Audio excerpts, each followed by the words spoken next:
You ask Tiger to calculate. This deals with linear inequalities with one unknown. The final result is x smaller than 1. Let's solve it step by step. Group all constants on the right side of the inequality. Add 12 to both sides.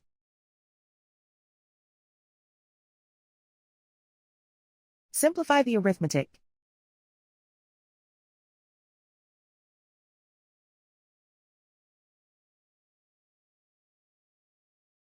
Isolate the x. Divide both sides by -12. Whenever you multiply or divide by a negative, reverse the inequality sign.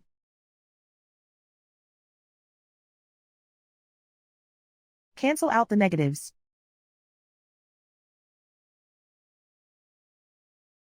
Simplify the fraction.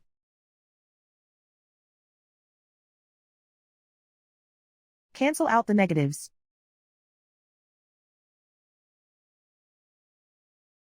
Simplify the fraction.